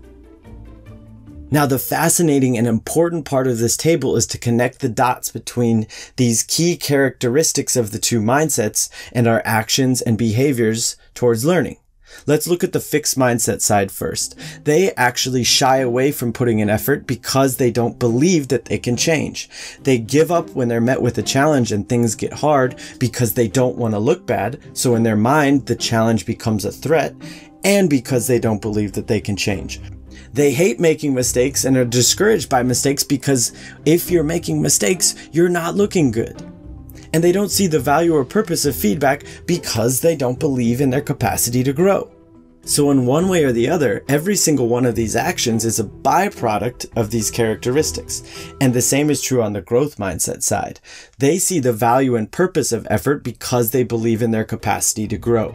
They're more likely to take on a challenge and persevere through it because they believe that they can grow and because they're focused on the opportunity to do that. So they frame a challenge as an opportunity to get better. And by focusing on the process and believing in their capacity to grow, they're more likely to understand how important mistakes are in this process. And when they receive feedback from a parent, teacher, coach, or friend, they're more receptive to this because their focus is on getting better and because they believe that that information can help them grow and they have the capacity to do so. 2 key points with this table. First, you're not just one or the other. This is a spectrum. And in different times, on different days, in different situations, you might be in a growth, while other times you'll slip into a fixed. But now that we understand how it works and we understand the characteristics, you can start to identify where you're at on the spectrum and, more specifically, the cause of that mindset. Is it our beliefs or is it our focus? Second, yes, these actions of learning are great, and they're definitely behaviors that we want. But we have to understand that they come from our mindsets. So to create a great culture for learning, it's about zooming in on beliefs and focus and creating a real growth mindset, which is one of the most important things we can do.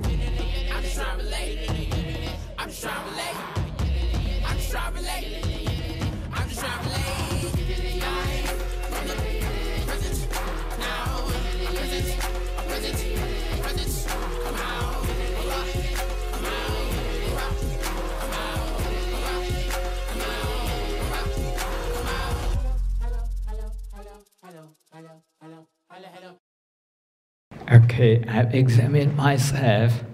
Sometimes I'm in a fixed, sometimes in a growth. When I'm in a fixed, I become very sensitive towards any criticism. I get upset easily, and I want to give it up. Okay, when I'm in a growth mindset, I have a lot of patience, a lot of resilience. So I want you to discuss with your friends to identify growth and fixed mindset that you may have. Okay, thank you. Just in a pair will be.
Okay, what's the result of your discussion?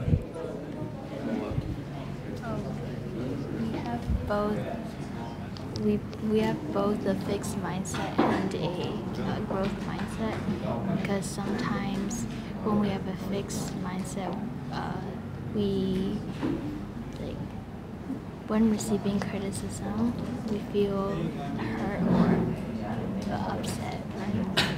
But sometimes when we make mistakes, we feel more encouraged to do better. So we have kind of a mix of both. How do you find from these two videos the way to improve? It's important to work hard and always try to do better. Always try to. Very good. The two things at the end, belief and focus. We have to believe that we can grow. And the focus, a few of them. One thing is like mistake. How do we see that? If we see mistake as a sign of looking, a sign of proving or disproving our ability, that would be the wrong focus. The right focus is that a mistake is an opportunity to grow. Because if we learn from a mistake, we won't repeat the same mistake many times. What about you two? What did you discuss?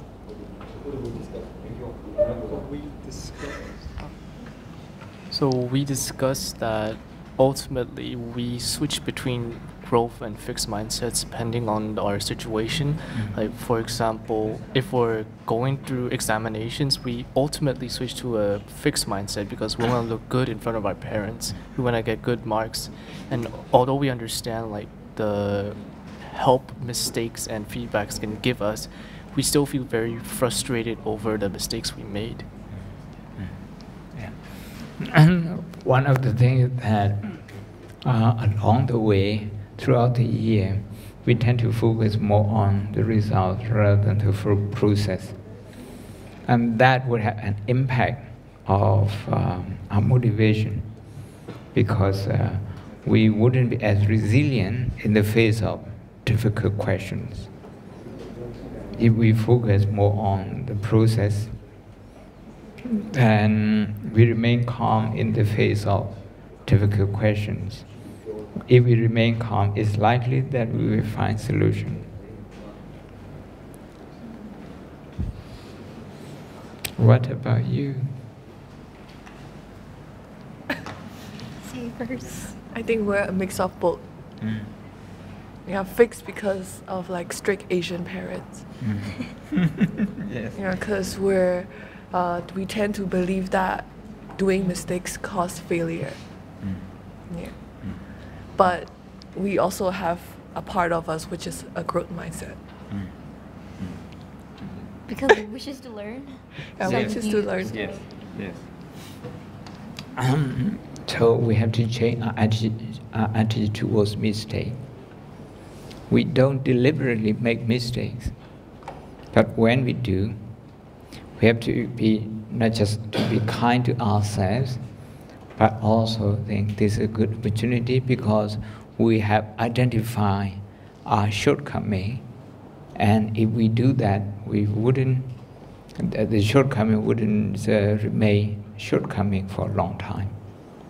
We rectify that. That way, we progress actually faster. What about you? For us, we looked at from like each other's perspective. So from an outsider view, who do we think, what mindset do we have? So for me, for her, I think she have a growth mindset. So for me, I see her as this person who has a mixture of both fix and growth. But I think personally, I lean towards more like a fixed mindset. And I want to get rid of it, but it's hard to get rid of it. Like that fixed mindset. We need to be kind to ourselves when we look at our shortcoming. And shortcoming is not unique to us. People will have ups and downs, and this is part of learning. If we think this is unique to us and nobody else ever made mistake, that personalization causes us because it puts a lot of pressure on us. So we have to allow our teachers to make mistakes, our parents to make mistakes.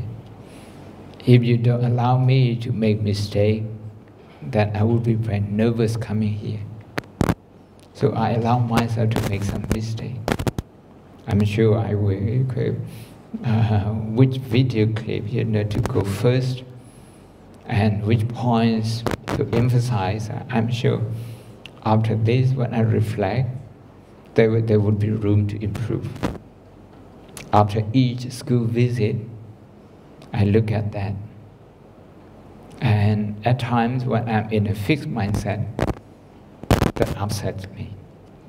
When I'm in a growth mindset, I say, oh, maybe 70–80% I did my best. Maybe not 100%. And the rest is for you guys to fill in.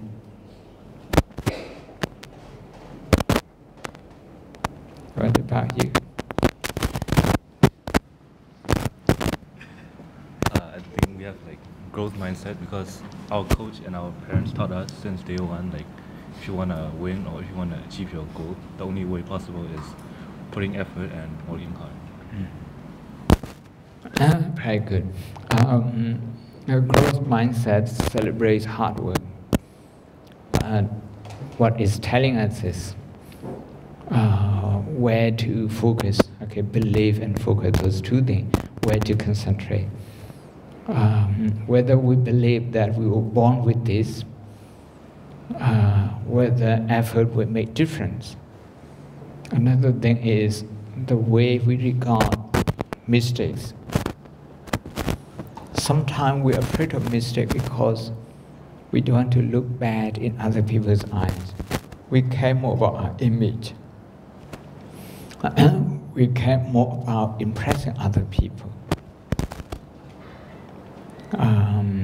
Actually, mistake is a part of learning. Okay. What about this road?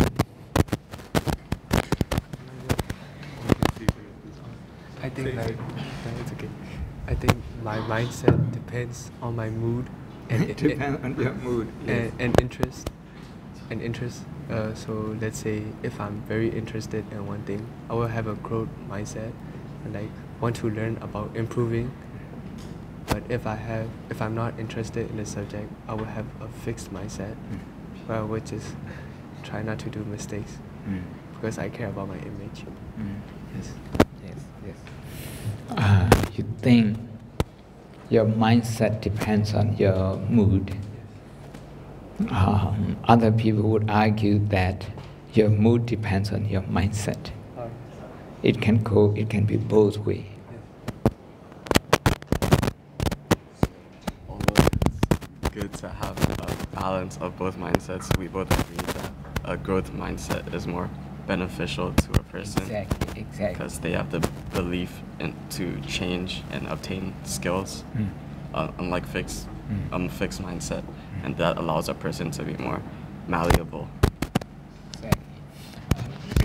With growth mindset, learning is a lot easier, it's more fun, less pressure.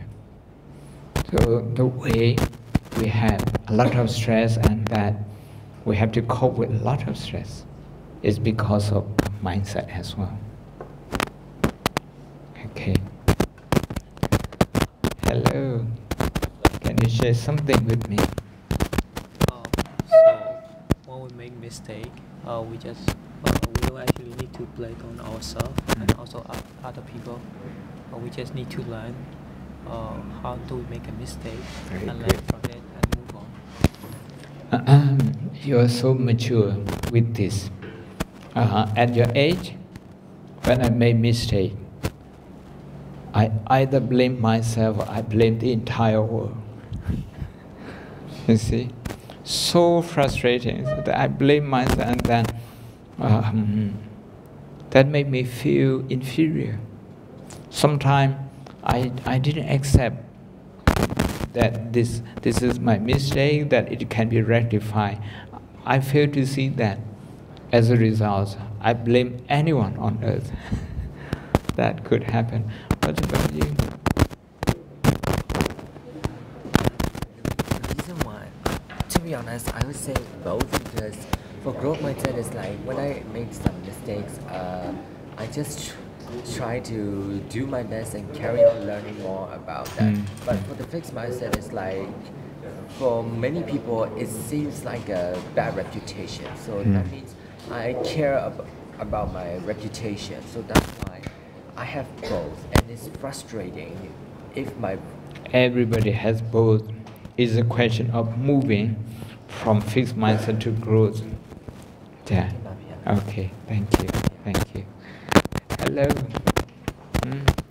What do you think? Are you sisters? You look like, okay. Sorry. And what do you think about this one? Growth and fixed mindset. We discussed that we have a growth mindset.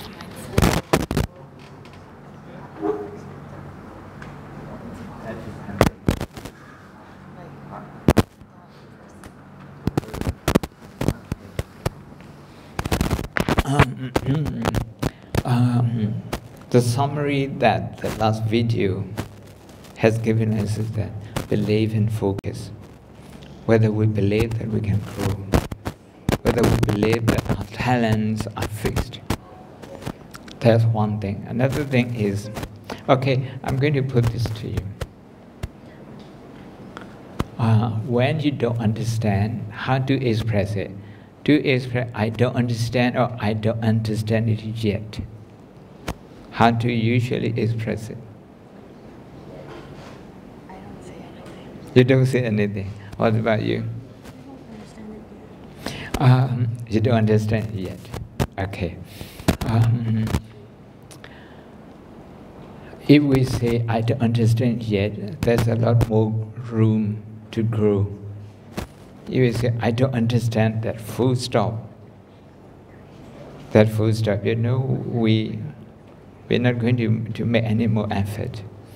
So even in the way we express it, people can identify growth mindset or fixed mindset. Okay. In some of the schools in Chicago where this research took place, they don't give a grade fail, okay?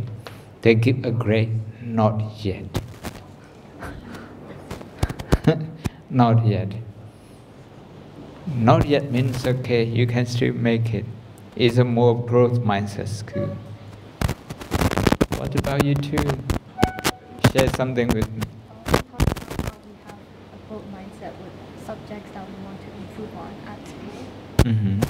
Usually a growth mindset with people. With people and also with study. But I think I had a fixed mindset for English this year. Oh. And it was, I knew I could improve, but I didn't want to like put the effort in. And it was like I knew I could improve, but I didn't want to put the effort sometimes it's about motivation rather than mindset. Okay, we're going to be looking at that in the next video. Thank you. Hello. What about you? Share something with me. I think people with a growth mindset want to try hard and put effort in everything. Okay. That's because? Because they want to be more successful, like getting better and better at everything. Put it this way, people started off with equal motivation, high motivation.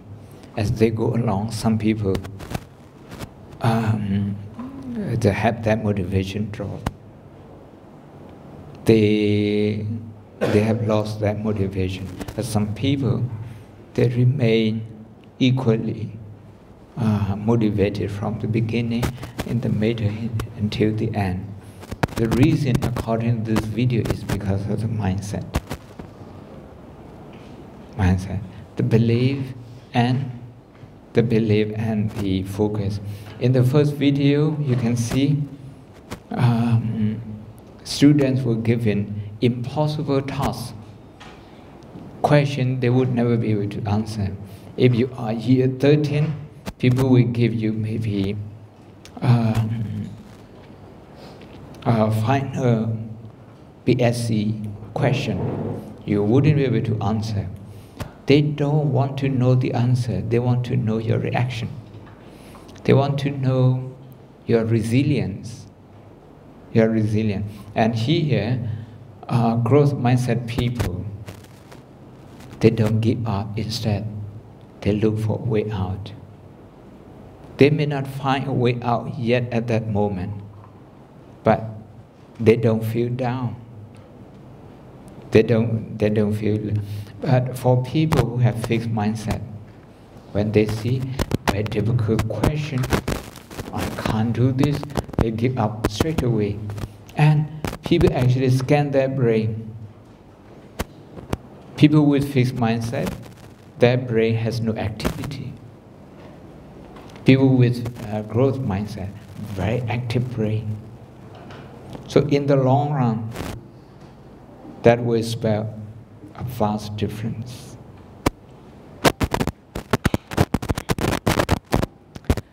Okay, we're going to run through the last video very quickly. This is about the science of happiness. Last video. By the way, how are you feeling this morning? Yes, you. Happy? Not so much? Well, new polling shows happiness levels in the U.S. are on the decline, and it is especially prevalent in people under 30. Take a look at this curve. Historically, happiness is high when you're young. Then the deep, dark valley comes before happiness increases again, thankfully, with older age. But new research shows a shift in this happiness curve, largely based on Gallup polling. So the left side of the U-shape is when people are younger, and that shows happiness starting out much lower and staying below the norm before eventually increasing. And this happiness decline isn't happening in a vacuum. Researchers also found that people between the ages of 18 and 29 report struggling with meaning and purpose, their health, developing close relationships, and financial security. So what's behind the rise in unhappiness, and can anything be done about it? Paging Arthur Brooks for help. He is a social scientist, happiness author, and host of the How to Build a Happy Life podcast. Welcome. Thank you. It's great to be with you. So, what is happening? Because, we can understand why people have a lot of happiness when they're younger, but now we're seeing younger people with less happiness than before. What's happening? So typically what has happened until relatively recent history is that people actually have a lot of enjoyment early on in life. And that kind of wanes a little bit when you start having kids and paying a mortgage and have a lot of pressure at work. And life is great as far as it goes, but then happiness picks back up again in your 50s, which I didn't know. By the time I got into my 50s, I said, "Oh, yeah, finally get it." Coincidentally, might coincide with the kids moving out.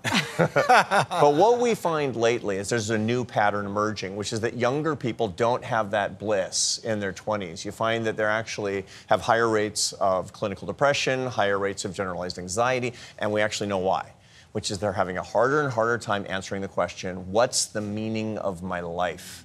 which is amazing when you think about it. It's such a big philosophical question. And that question has existed since the beginning of time. Exactly so right. Why are younger people today struggling with that question? Well, normally others hadn't. Well, you can't answer that question perfectly. It sort of eludes the words. Right. But what you find is that people were doing things in their life that gave them the sense of meaning that they're not doing today. There's really 5 things that people do in their lives that gives them a sense of meaning. They fall in love. They worship or follow some sort of serious life philosophy. They find a calling in their work. They understand beauty, especially in nature, and that they understand that suffering is a sacred thing, that suffering is a normal thing. And what you find today is people are less likely to fall in love. They're less likely to worship in a traditional, at least traditional religious faith. They're less likely to say that their work is a calling. They're less likely to be out in nature, and they're trying to eliminate their suffering as opposed to growing and understanding what the meaning of their suffering is. So, Arthur, it does sound as if a lot of these causes could be alleviated by removing yourself from the internet or removing yourself from social media, only because a lot of the things that you say, for example, finding meaning in your work. If your work is being an influencer, it may make you a lot of money, but what is the true meaning in becoming an influencer and living your life entirely on social media? If you're not getting outdoors, or if you're not building a relationship, I've had young women. Because you're doing this. Remember, I did a story on dating now in 2025. This young woman told me she can't even meet guys because guys are still living at home and afraid to approach women because they don't know how to talk to them. And apps actually don't generally lead you to the kinds of relationships that are most compatible with what you're actually looking for. There's more dates and less attraction when we're actually intermediating that on apps. I have lived that. Yeah. I have lived that, but you got through it. I did. She did. Really important. And then I met someone off the app.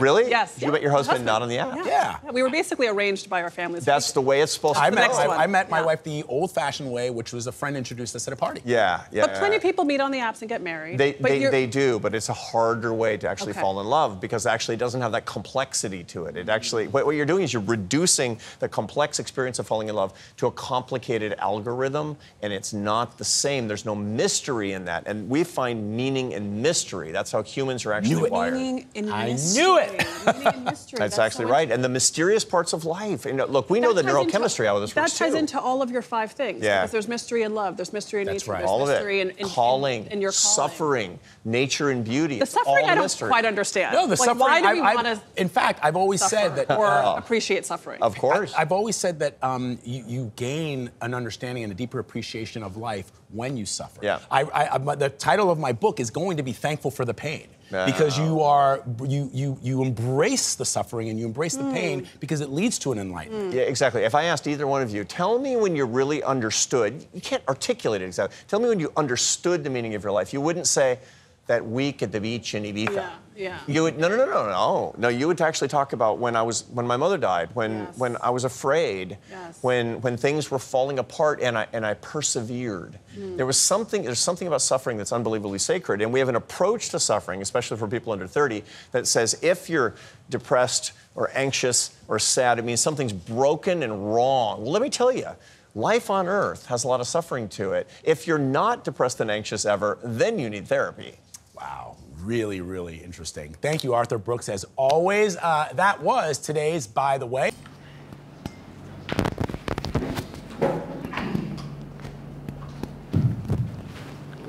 It talks about suffering, it talks about purpose.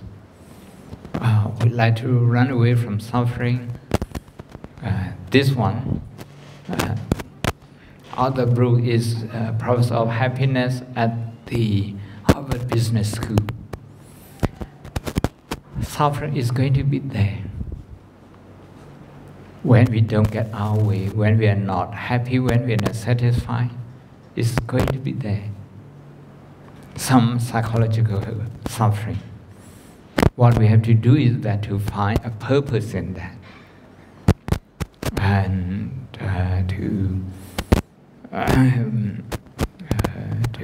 to find meaning in that. Today, I'd like to invite you to find some meaning in what you enjoy. If you enjoy art, you know how that is useful to yourself, to the society. If you enjoy mathematics, how that's very important for you and for everybody else. And for Myanmar, for example, if you're interested in pure sciences, how our country needs pure sciences, biology, chemistry, biochemistry, how the medicine industry, pharmaceutical industry needs it, needs that kind of research knowledge. We need we need all the knowledge that you study from every subject. But you need to identify a bigger picture, a bigger purpose. Sometimes when we focus too much on ourselves, we call that self-centered. That self-centered doesn't really help us to achieve our purpose. So the last exercise, I want you to talk to your friend. Any subject that you're interested in, what is good for the world? What is good for Myanmar? What is good for the world? You're just trying to find that purpose. Okay.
Okay. Have you found any purpose in any of the subject that you study? What you're going to do at uni? What you're going to study at uni, at university? Finance and accounting. Okay. What's a bigger purpose? To become the finance manager and set budget. Okay, finance manager. Finance manager is good for many people, for any business organization, even for government ministry, even for a family. So if we look at that way, we have more motivation. It's likely we will be in a growth mindset.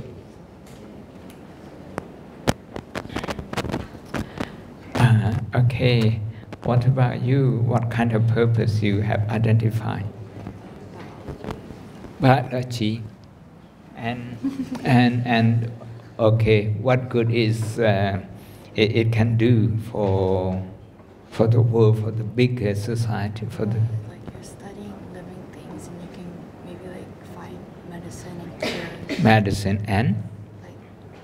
You can cure diseases. Cure diseases, yes. If you have that, okay, you don't need to compete with anyone in the class, in the university. What you have to compete with diseases.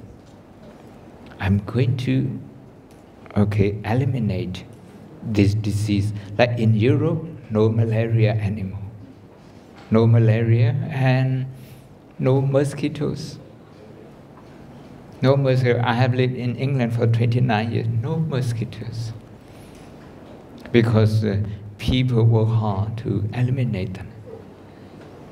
So if you have that intention, whatever you do, studying biology, you will stay very motivated and always in the growth mindset. What about you? Economy, business. Oh, okay. Economy and business. And what is good for? I think that, or law. I think I can help the world become more like... more you can help the world to become one. More just. Very good, very good. That kind of a bigger purpose that we have to have. What about you? Biology and chemistry. Biology and chemistry. What they are good for? Especially like medicine, it helps people able to make. It gives hope and purpose for people who wants to live. Very good. Be able to help them with their health and improve. We call this compassion. We call this altruism. Compassion gives us a bigger purpose. With bigger purpose, according to Professor Arthur Bruce, it's likely we will be happy whatever we do.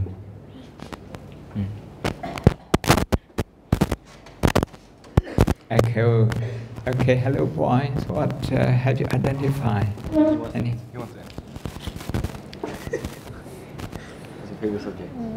What kind of purpose you have kind of discussed in your study?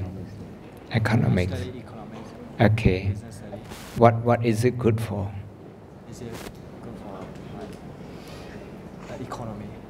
Good for economy. Economy is good for the whole country. For education, for health. Very good, very good. Okay, what about you girls? And what have you been talking about? For her, it's medicine. For me, it's architecture. We both think it's important for like because I built housing for people to like live in, to protect themselves, like call it their safe space. And for her, is that she's gonna stop war. She's gonna cure cancer. Yes. You have to have that ambition. You have to have that ambition. Quite a few, not just a few years ago, okay, people couldn't cure certain things, certain cancer. Today people can, because of that kind of purpose, that kind of intention. If you have that intention, no matter how stressful the work is, you have a lot of resilience to go through, and you're happy. And if you're happy, your brain is more creative. If you want to give up, your brain is not working anymore. What about you too? We talked about economics and business. Economics and business. Why, and how they are good for people. I think it's like the world. It needs it's the basics of how the world works and how like economy works is all it comes from business and economics. So it's kind of important to like the business world. And one of my other interests is like sociology. Sociology. And like public HR. So kind of really understanding like the differences between like each humans and like maybe like their diversity between like each ethnic groups and like in general HR. So like yes. The point of this exercise is for you to have compassionate attitude. Compassionate attitude means to want to solve some problem in the world. Not just focus on ourselves, but to focus on the wider society and do some contribution about that through our study. Good. Good. I have spoken to you? Not yet. So what would you say about your purpose in your study? Mandarin. Okay. Chinese, and what is it good for? Can you say something about? Traveling to China and learn about their culture and try to connect with the people. Yeah. Or help like translate for foreigners who are traveling. Exactly. Actually, more than that, with that language, you have the key many things. Mandarin is like French, it's like English, and anything. Any treasure, any information that is in Mandarin, then you know you have access to that. You connect people. Very good. Okay. Then.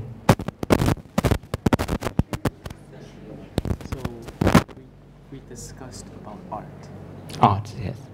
Because art, it can, I guess, inspire the world. Yes. It shows that you can do whatever you want in life, right? It's like, since life is like an empty blank canvas, right? You can put anything you want on that canvas in order to leave behind your legacy and inspire others.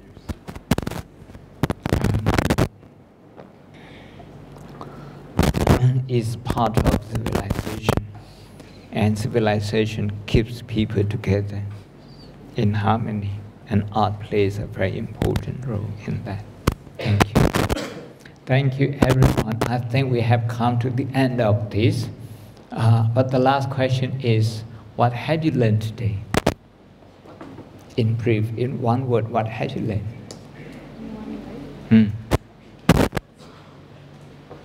Maybe 2 words, if it's too hard. What have you learned today? What have you learned? I've learned about the very important 3 points that you said. Register, release, and return.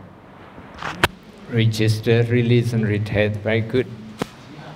I have learned the differences between fixed mindset and growth mindset. The difference between growth and fixed mindset.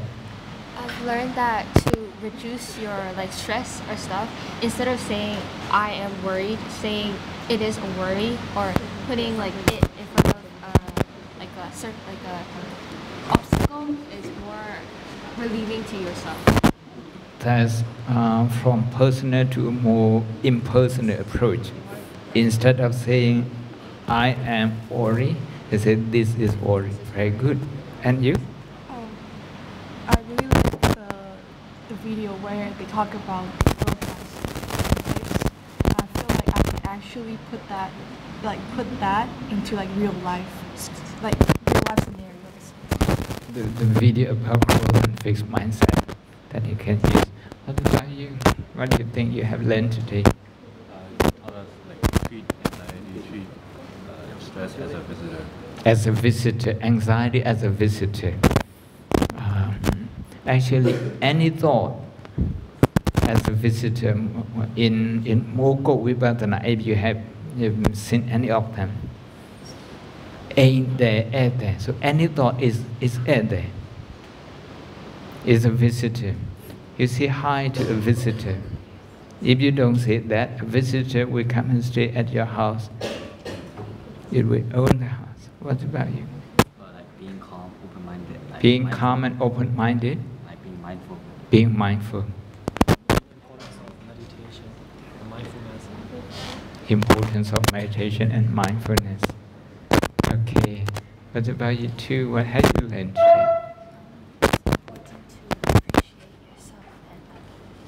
Important to appreciate yourself and others.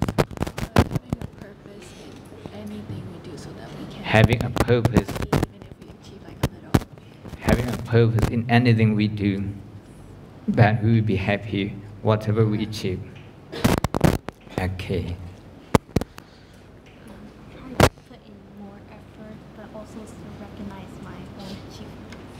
Put in more effort and recognize your own effort. 80-20 theory. Okay, thank you. You should meditate more. To be positive. Okay. And how meditation helps you to become a better person? Rather than saying I'm overthinking, this is overthinking. You should say this is overthinking. You don't say I'm overthinking, you just say this is overthinking. Very good, very good. We have to praise people in the right way. You have to praise people in the right way. It also goes, you have to focus on yourself in the right way. Good, good. Okay, okay. What about you? What have you learned today? I have learned that meditation is a great way to be mindful about when we are in a stressful situation. Meditation is good for stress. Yes. Very good. What about you? Appreciate yourself and don't blame yourself too much. Appreciate yourself and don't blame yourself too much. Very good. And stop and appreciate your life more. appreciate yourself more. Appreciate more of yourself. Appreciate more of yourself. This is very important that everyone mustn't forget. Okay, what about you? Small differences can cause great changes in the mindset. Small differences can cause great changes. Very good. To be a better person. To be a better person. Learn the focus and characteristic of different mindsets. Focus and characteristics of different mindset, growth and fix.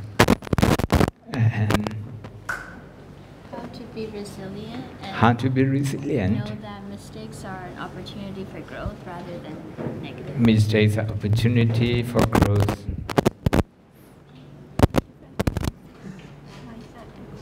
Difference between growth and fixed mindset.